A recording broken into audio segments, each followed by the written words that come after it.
자리에 앉겠습니다. 오늘 하나님께서 우리에게 허락하신 말씀이고, 그리고 제목은 화가 난다 화가 나라는 제목으로 함께 설교를 전하겠습니다. 여러분, 오늘 본문이 32장이에요. 욥기 32장.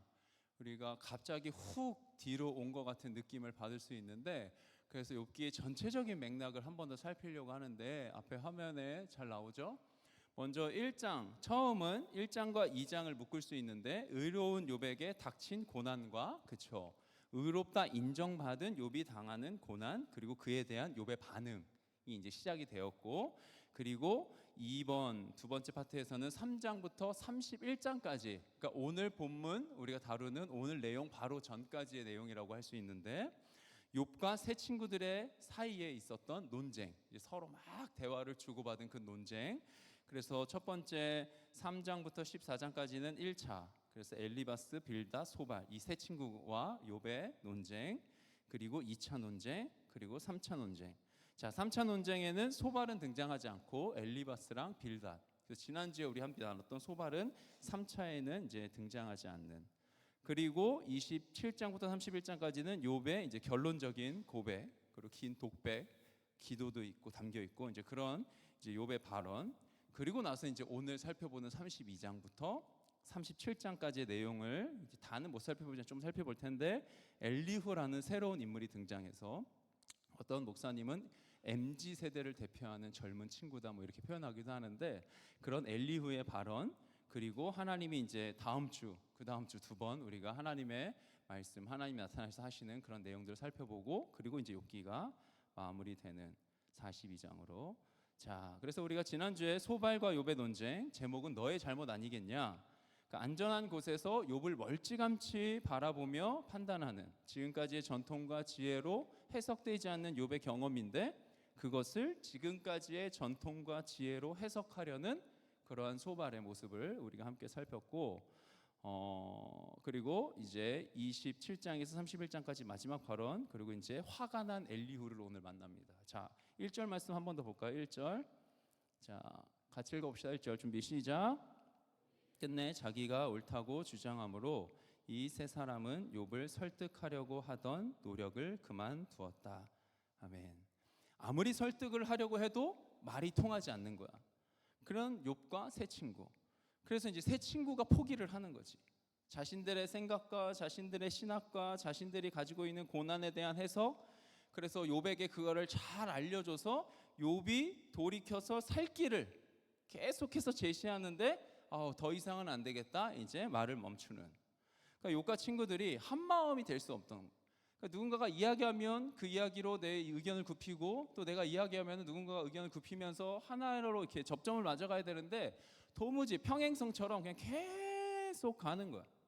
왜 그랬을까? 이럴 때마다 우리가 늘 기억하자고 하는 게 뭐냐면, 욥기의 대전제라고 말할 수 있는 그 하늘회의 1장과 2장의 자리라는 거예요. 하늘회의에 참석한 사탄과 하나님이 논쟁을 하는데, 사탄이 이렇게 주장했다 그랬어. 욥이 받고 있는 복은 하나님의 보상이다. 그러니까 보상을 끊어보자. 그럼 하나님이 허락하신 모든 복을 없애자. 그러면 욥이 하나님 경외하는 것을 멈출 것이다. 까닭 없는 신앙은 없다. 보상 없는 신앙은 없다. 보상을 받았기 때문에, 이유가 있기 때문에 하나님을 믿는 거다. 그래서 욥은 고난이라고 불리는 모든 상황을 만나는 거야.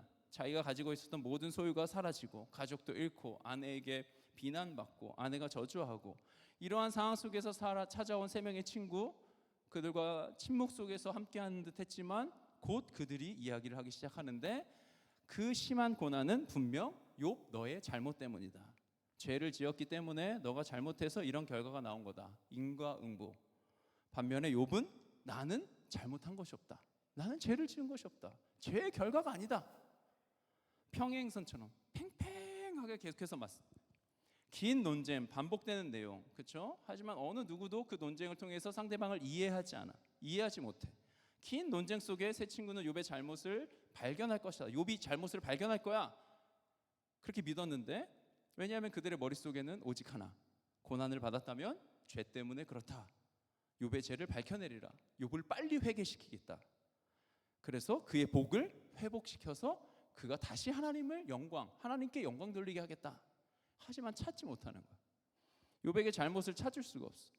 그래서 그렇다고 하나님이 그러면 하나님이 잘못된 건가?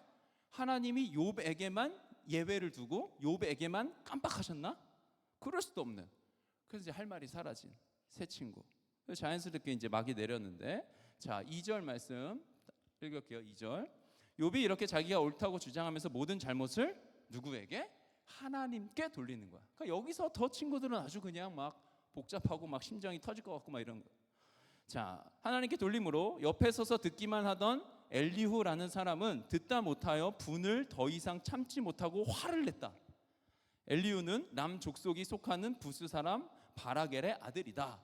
엘리후란 인물이 갑자기 등장하는데 그가 어떻게 언제부터 서서 들었는지는 알 수는 없지만 아마 처음부터 계속해서 함께하지 않았을까 이렇게 보기도 하는데, 중간중간 말하고 싶지만 나이가 어리기 때문에 또 어르신들의 대화에 쉽게 끼일 수 없기 때문에 기다리고 있었던 것 같은, 그러나 이제 인내심의 한계가 왔고 더 이상 참지 못하고 화를 내는 엘리후. 하나님이 얼마나 공의로운 분이냐, 하나님이 얼마나 크신 분이신가, 당신과 하나님 사이에 잘못이 있다면 누구에게 잘못이 있겠냐, 반드시 욥 당신의 잘못 아니겠냐, 이제 이러한 내용을 이제 그가 이야기하는 거예요. 그러니까 이러한 맥락은 새 친구와 별로 다를 게 없는 그러한 입장에 서 있는 엘리후도 우리가 만날 수 있다라는 거예요. 자, 화를 내면서 욥을 다그치는 거야. 사탄과 하나님의 싸움에서 가장 중요했던 것은 욥에게 보상을 중단해도 그가 과연 신앙을 지키는가. 그러니까 하나님은 이 문제 때문에 사탄이 걸어온 보상이 없어도 신앙인들이 복을 받지 않아도 삶의 인생의 문제가 잘 풀리지 않아도 하나님을 믿겠냐? 믿지 못한다. 이 문제를 던졌고 이 문제에 대해서 하나님은 지킨다. 그의 대표 선수로 욥을 내세운 거예요. 욥은 대표 선수로 고난받고 있는 거예요. 그래서 박영선 목사님이란 분은 이런 말을 해요. 하나님은 당신의 명예를 욥에게 걸었다. 하나님의 명예를 욥에게 건 거야. 그저 한 사람을 시험하는 이야기에 불과하지 않는다. 물론 그렇게 보일 수 있어. 욥기 하면. 욥하면 고난당한 욥, 그가 잘 인내했고 그 인내로 인해서 다시 회복된 복, 그럴 수 있다라는 거예요. 그렇게 시험을 이겨내자, 그렇게 적용할 수 있어. 고난을 인내하자, 욥을 보고 배우자, 할 수 있다라는 거예요. 내 개인적으로 그치, 나도 이 고난을 이겨내자. 자, 그런데 나누면 나눌수록 우리가 함께 이 7번인데 오늘 7번이고 이제 3번 남았어요. 우리 병준이가 내 마음을 어떻게 알았는지 기도 시간에 더 큰 은혜를, 성경 중에도 어려운 욥기를 나누는 나를 위해서 기도해 줬는데 이제 3번 남았는데, 자, 지금까지 오면서 여러분 느꼈는지 모르겠지만 나는 계속해서 느껴지는 게 뭐냐면 이거는 공동체에 주시는 말씀이다라는 거. 더 나아가 신앙인으로 하나님의 대표 선수로 살아가는 삶의 모습과 태도를 보여주시는, 어떻게 살아야 하는지를 보여주시는 말씀이다라는 거예요. 여러분, 요즘 마커스라는 팀이 있죠. 마커스 목요 집회 요즘도 하고 있는 걸로 알고 있는데, 거기 나도 이제 가서 예배 드렸던 적이 있는데 요즘도 그렇게 인사하는지 모르겠는데 뭐 우리는 마커스예요 뭐 이러면서 인사하는 거 요즘도 하나요? 아, 그런 거 안 하나? 꼭 안 하는군요. 아무튼 뭐 그런 식의 이제 인사를 하자 그랬어요. 서로. 우리 재경이 거보다 웃겠나? 자, 그런데 그게 뭐냐면 마커스 예수의 흔적을 지닌 사람들이다. 그러니까 내가 그렇고 당신도 그렇다. 이제 뭐 이런 인사였는데, 그러니까는 흔적을 지닌 자답게 어떻게 하자? 예수의 흔적을 갖고 있는 자답게 살아가자.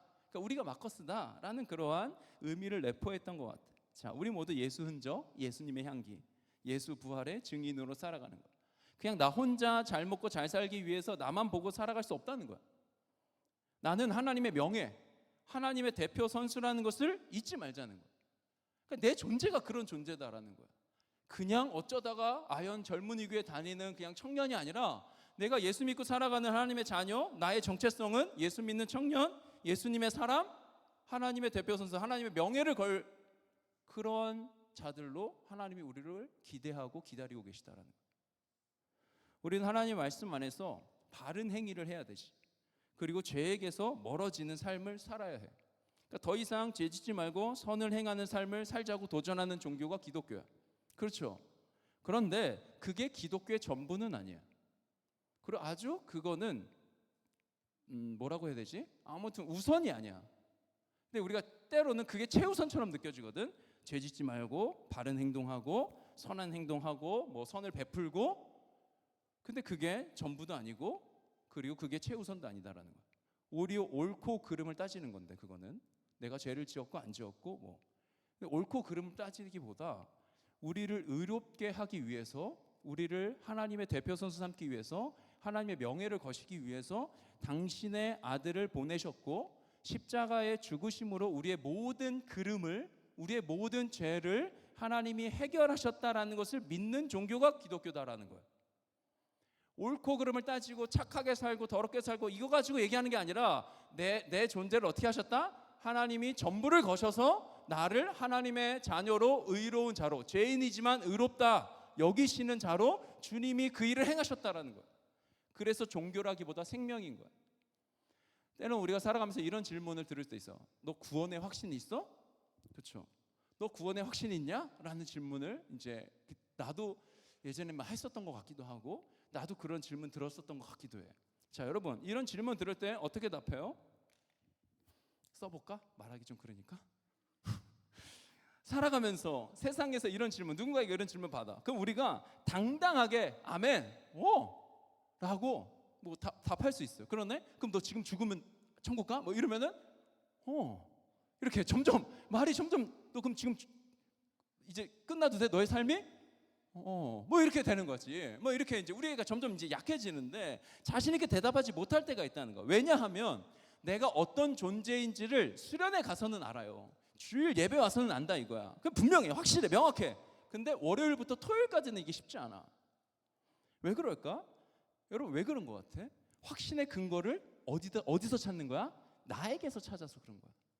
내가 어떻게 살아가냐? 내가 이번 주는 잘 살았네. 내가 오늘은 좀 괜찮게 살았네. 내가 이번 주는 말씀을 더 읽었네. 내가 이번 주는 뭐 기도를 더 했네. 내가 좀 착하게 살았네. 하나님 생각 더 많이 했네. 이런 거 가지고 나 이제 구원받은 하나님의 자녀 같아.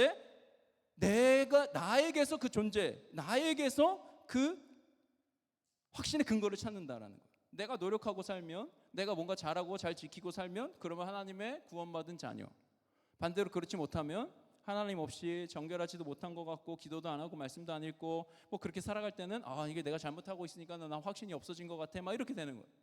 근데 여러분, 잊지 말아야 될 것이 있는데, 구원의 확신은 나에게서 나오는 것이 아니라 하나님에게서 나온다는 거예요. 하나님께서 예수 그리스도를 통해 십자가에서 행하신 일을 믿는 것, 그 믿음에서 시작된다라는 거예요. 내 정체성은 거기서 나오는 거야. 하나님께서 예수 그리스도를 통해 십자가에서 하신 그 일, 그것을 믿는 그 믿음에서 내 정체성이 시작되고 구원의 확신은 거기로부터 나오기 시작한다라는 거예요. 나에게 믿음이 있으면, 주님의 십자가가 바로 나의 십자가라고 고백하고 믿으면, 그럼 우리는 그 십자가가 확신이고 십자가가 확증이 된다라는 거예요. 하나님께서 나를 사랑하신 그 사랑의 완벽한 확증, 십자가가 확증인 거예요. 우리가 하나님과 원수일 때 하나님 예수 그리스도 십자가 달리시게 하셨거든. 그래서 그 예수 그리스도가 사랑의 증거다라는 거예요. 십자가에서 이루신 일이 복음인 거야. 내가 이렇게 살고 저렇게 살고가 복음이 아니라 십자가에서 이루신 일이 복음이고, 우리는 그 복음에 의해서 믿음으로 구원받은 하나님의 자녀로 살아가는 거야. 주 안에서 살아가는 청년들, 내가 바로 그런 존재다라는 거야. 여러분이 바로 그런 존재인 거야. 십자가에서 주님이 나의 죄를 다 해결하셨다라는 거야. 그것을 믿고 살아가는 그 하나님의 자녀, 하나님의 백성, 나의 정체성은 나에게서 나오는 것이 아니라 하나님에게서 나온다. 자, 욥이 시종일관 억울한 거야 지금. 이 억울함은 그 하나님만 아시는 거야. 나를 억울하게 하신 하나님이 왜 그렇게 하셨는지 답을 해주지 않아. 알 길이 없어. 그래서 그거를 계속 주장하는 거야. 그래서 엘리후는 이런 욥에게 이렇게 권면하는데, 32장 18절 19절입니다 여러분. 이제는 더 이상 기다릴 수 없고 말을 참을 수도 없습니다. 말할 기회를 얻지 못하면 새술이 가득 담긴 포도주 부대가 터지듯이 내 가슴이 터져버릴 것 같습니다 라고 말하는 거야. 이게 엘리후가 욥을 향해서 말하는 건데, 더 이상 난 답답해서 미치겠다 이젠.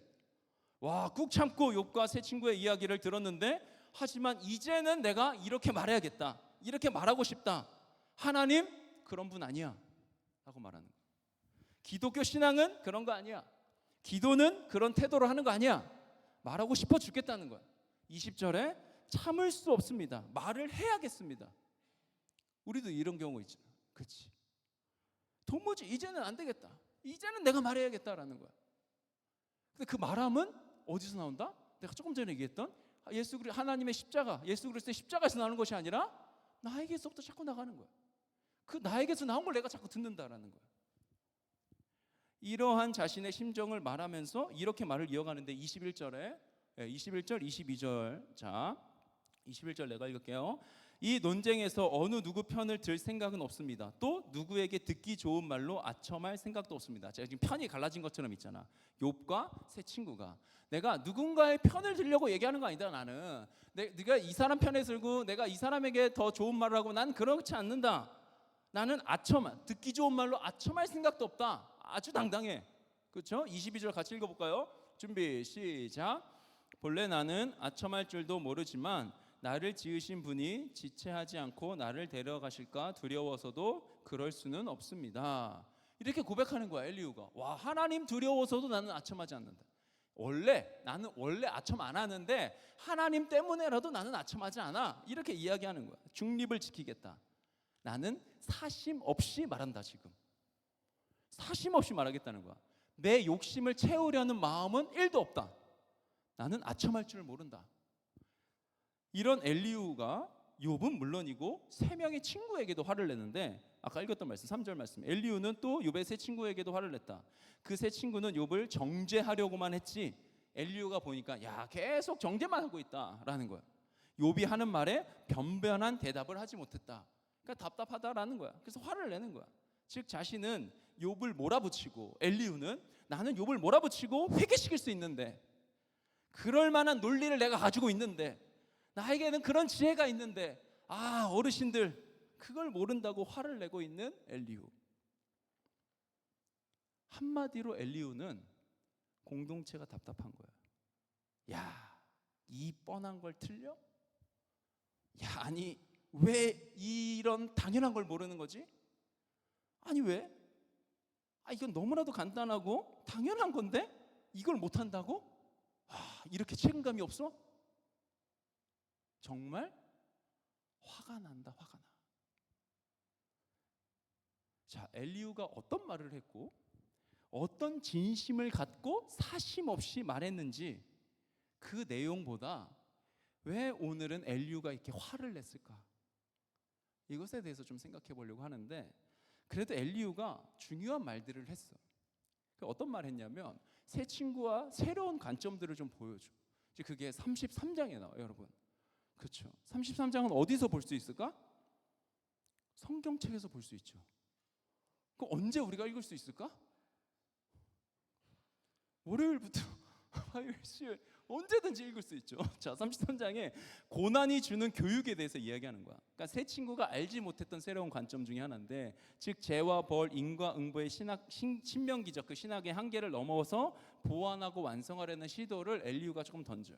그러니까 하나님이 주시는 고난에는 성장과 성숙과 단련과 연단의 목적을 위한 고난도 있다. 이런 얘기하는 거예요.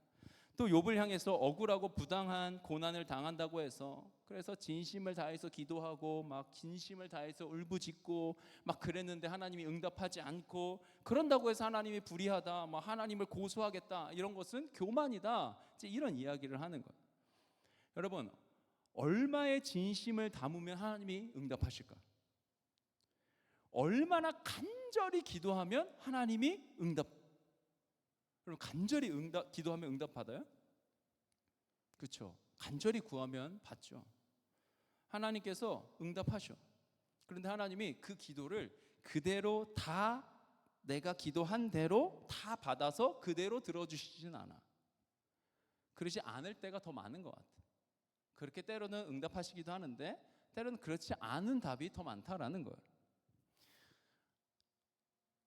욥기를 생각하면서 나의 삶을 돌아볼 때 욥 정도의 고난은 아니지만 내 인생의 스토리에 야, 이 정도는 누구에게 내보일 수 있다. 야, 이 정도는 난 간증할 수 있다 하는 그러한 일련의 사건들이 있었어. 그 중에 하나가 아버지의 사업 실패 이런 거. 그리고 아버지 병원에 할머니 병원, 아빠 병원, 할아버지 병원 같은 병원에 이렇게 세 분이 같이 입원할 때도 있었고, 그리고 사업 실패 이후에 이제 우리 가정의 삶.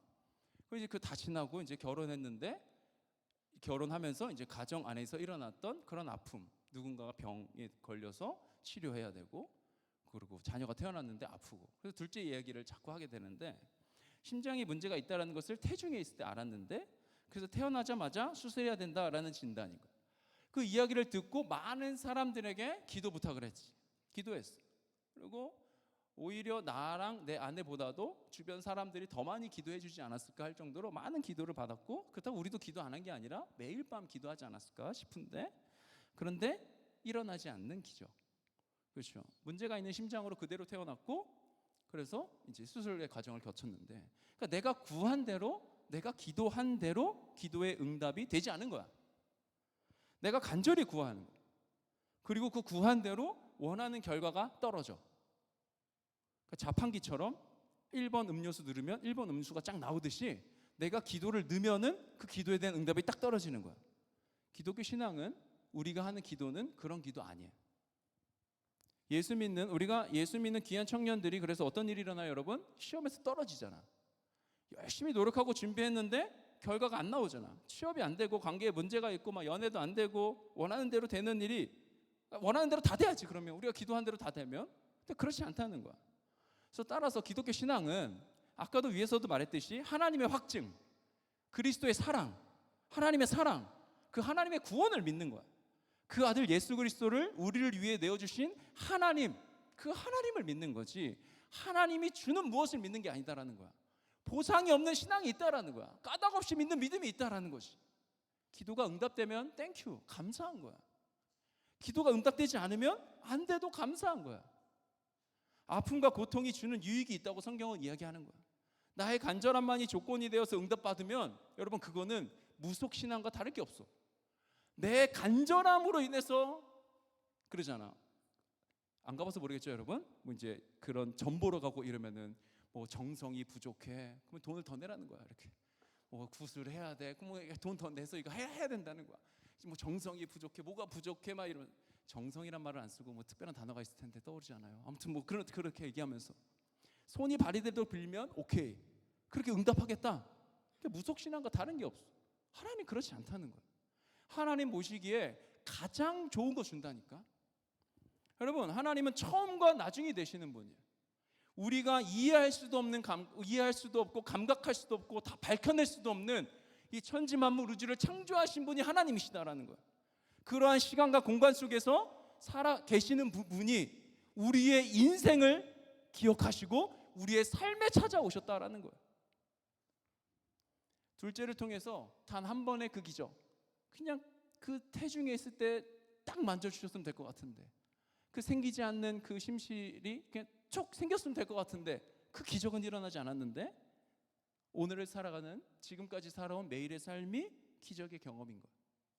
위로의 통로가 되고 위로의 도구가 되고 있고, 많은 사람들에게 하나님의 살아계심을 전하는 통로가 될 거로 기대하고, 하나님이 분명히 그렇게 사용하실 거라고 믿고 살아가고 있어요.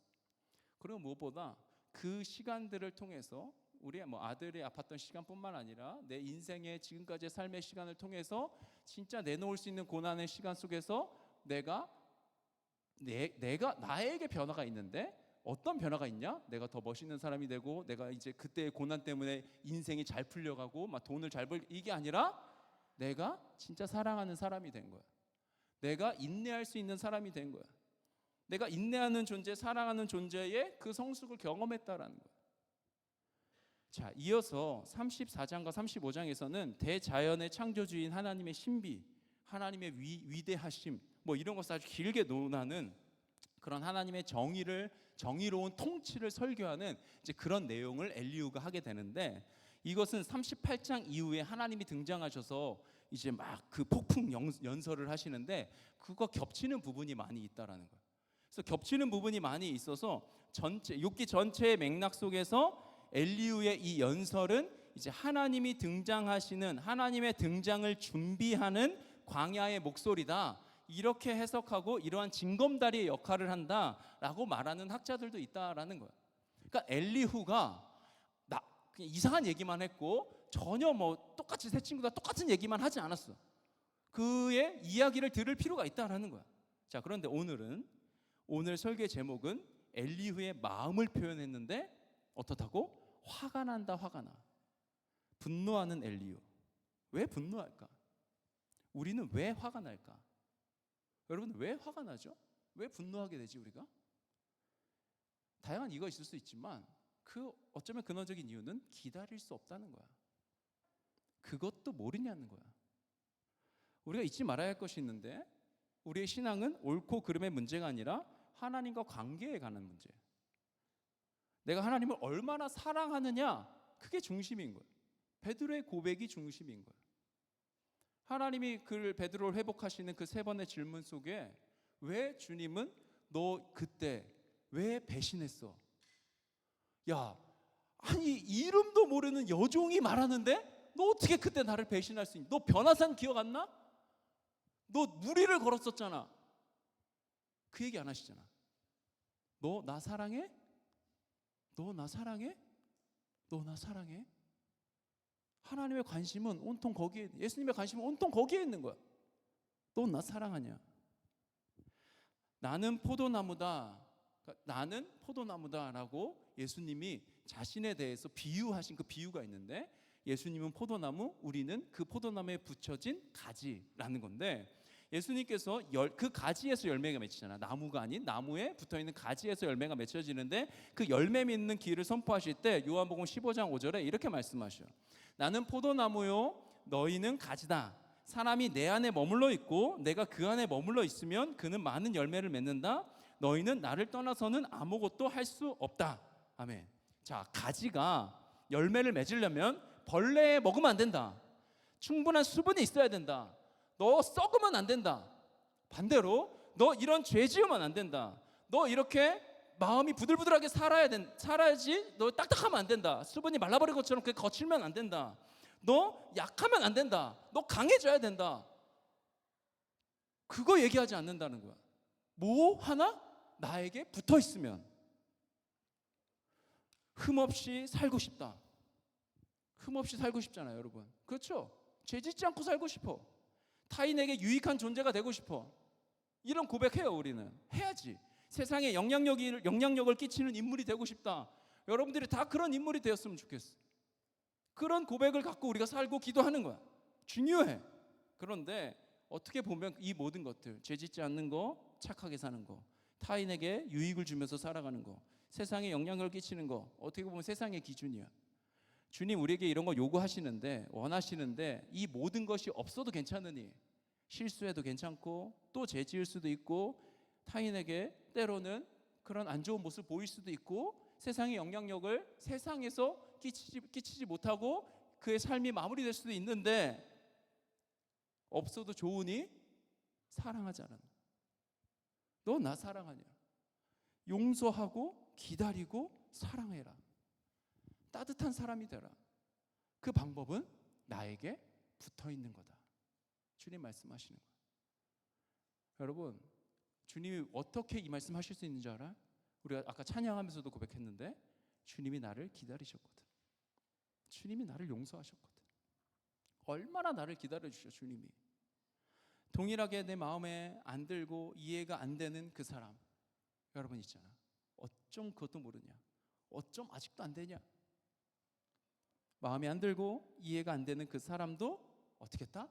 하나님이 용서하셨다. 예수님 십자가는 죄인을 위한 십자가. 우리가 잊으면 안 돼. 저 사람이 예수 믿는다고? 저러고도 예수 믿는다고 말할 수 있는 거야? 물론 그러한 사람들, 그러한 우리의 모습이 변화되고 성숙되어져 가고 그리스도를 닮아가는 모습으로 자라야 돼. 그런데 그거를 둘째치고 어쩜 저럴 수 있냐? 어쩜 저렇게 말할 수 있냐? 엘리후의 입장에서 욥인 거야. 도대체 너는 어떻게 하나님께 그렇게 말할 수 있냐? 엘리후의 입장에서 새 친구들인 거야. 아니 그렇게 지혜가 많고 연로하신 분들이 어떻게 욥 하나 생각을 바꿀 수 없냐? 그 욥 하나 논쟁에서 이기실 수 없냐? 그렇게 모르고 답답하고 하나님을 향해 잘못된 신앙을 표현할 수 있냐? 그래서 불편해. 그렇죠? 고통이야. 내 마음에 들지 않아. 하지만 사랑은 오래 참고, 사랑은 오래 참는 거래. 상대방을 강요하지 않는데, 상대방에게 져주는 것이 사랑이래. 내가 이거 해줄 테니까 내 말 들어. 이거 내가 해줄 테니까 내 편이 되어줘. 이건 사랑이 아니라 거래잖아. 선거철에 후보자들이 많이 하는 거잖아. 후보자들의 사심. 하나님이 우리에게 기꺼이 져주셨다라는 거예요. 하나님의 져주심을 우리가 어디서 만난다? 십자가에서 만난다라는 거예요. 조정민 목사님이란 분이 왜 분노하는가라는 책을 쓰셨는데, 그러니까 오늘날 분노하는 사회다 이런 얘기를 하면서, 그리고 분노는 큰 문제를 일으키는 거예요. 여러분, 화가 내 관계에서 작은 문제도 일으키긴 하지만 큰 문제를 일으키는데, 진짜 분노의 가장 큰 최악의 결과는 뭐예요? 전쟁인 거예요. 전쟁. 모든 것이 파괴되는. 자, 분노의 악순환. 왜 분노는 계속해서 악순환 속에서 우리가 경험하게 되냐라고 했을 때, 용서하지 못함에 있다라는 진단을 하시더라고요. 그러니까 내가 용서받지 못했기 때문에 용서하지 못하고, 내가 사랑받지 못했기 때문에 사랑하지 못한다는 거예요. 그러니까 나 자신과 화해한 사람은 누군가에게 분노하지 않는다, 이렇게 얘기하는 거예요.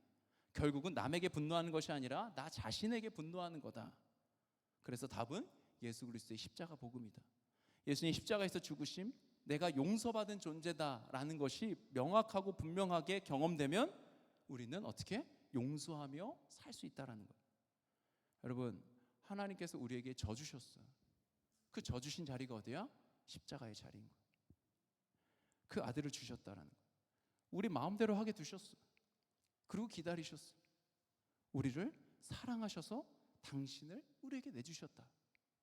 하나님이 세상을 이처럼 사랑하사 독생자를 주셨으니, 하나님께서 세상을 극진히 사랑하셔서 왜 아들을 주셨으니 그를 믿는 자마다 멸망하지 않고 영원한 생명을 얻게 하셨다.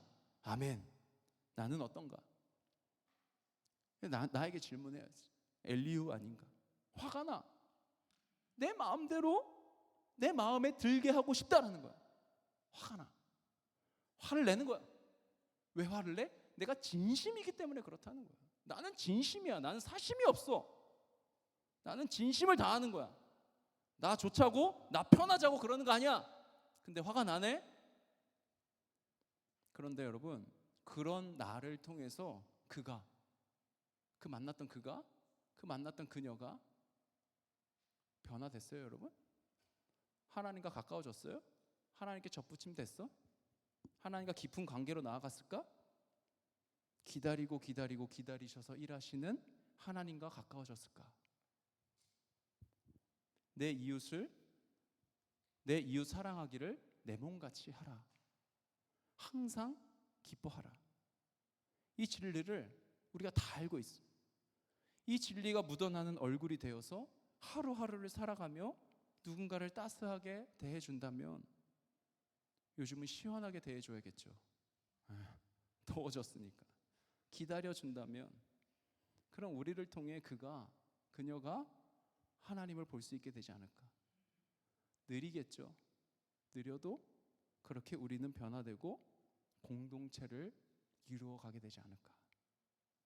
얼마나 많이 참고 얼마나 많이 웃을 수 있느냐. 신앙에서 정말 중요한 내용이다라는 것을 잊지 말자. 근데 참는데 아주 이를 갈면서 악을 쓰면서 참는 거, 주님 그거 말씀하시는 건 아니에요. 내가 어떻게 참을 수 있을까? 여러분, 그 주님 앞에 설 때 참을 수 있는 거예요. 하나님이 참으심을 내가 온전히 경험하고 날마다 경험하고 살아가면은, 주님이 나를 참으셨지. 주님이 나를 보며 기뻐하시지. 주님이 저 사람을 보며 기뻐하시지. 우리 함께 기도합시다.